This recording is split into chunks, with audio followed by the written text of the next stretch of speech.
Hello my friends, Mike here, the Healthy Type 1, and on today's Health Bite, the type of exercise and intensity you do dictates the macronutrients you consume. Some sources suggest people can eat whatever they want as long as they exercise. Some say everyone should be consuming more protein because it helps to increase their metabolism.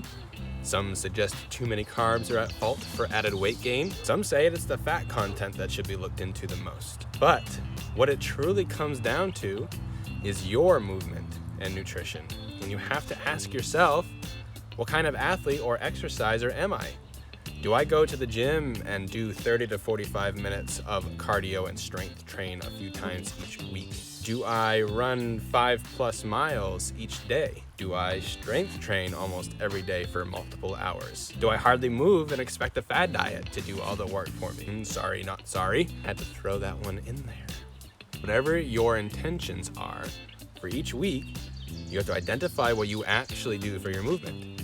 Then take a look at what you are consuming for your macronutrient. For athletes, the total carbs and fats and protein recommendations change entirely depending on the FIT principle. Frequency, or the amount that you do the routine each week, so how much you exercise. Intensity, or the level of difficulty you perform the movement, low, moderate, or vigorous. Time, or the duration of the movement each time, running for 20 minutes would be an example. Type, or the variety that you choose to perform a movement. So what exercise you select. So for example, general recommendations for the 3 macronutrients are carbs is 45 to 65% total caloric intake, fats is 15 to 35%, and protein is 14 to 45%. And these percentages change wildly when looking at varying intensities performed. For example, the use of fat depends on the duration of exercise and the athlete's condition. If the duration of the exercise increases and the intensity drops, the body will begin to utilize fat as the energy source more.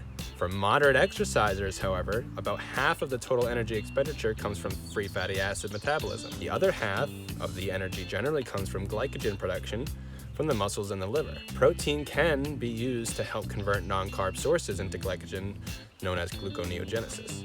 So let's sum up some of this in a context that we can actually apply. Now, depending on the intensity, duration, frequency of the exercise you perform, general athletes should consume between 6 to 12 grams of carbs per kilogram of body weight, rocking at around 55 to 60% total caloric intake. And remember, primary complex carbohydrates here: legumes, sweet potatoes, whole grains, vegetables, fruits. For fat content, a minimum of 20% of the total calories you consume need to come from the fat, as athletes need this amount to preserve athletic performance for vitamin mineral transportation, according to the American College of Sports Medicine. This type of fat should be mono and polyunsaturated fats like avocados, peanut butter, dry peanuts by the way, fish, nuts, and seeds.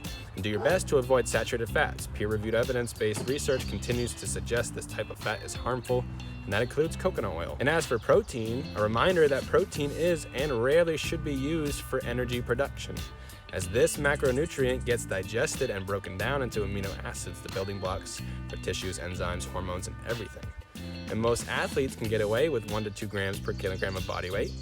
And if you're an endurance runner or a competitive strength training athlete like bodybuilding or powerlifting, you want to consume the higher amount, where the average exerciser and weekend warrior need only about 1 to 1.4 grams per kilogram. This also depends on gender, height, weight, BMR, TDEE, metabolic profile.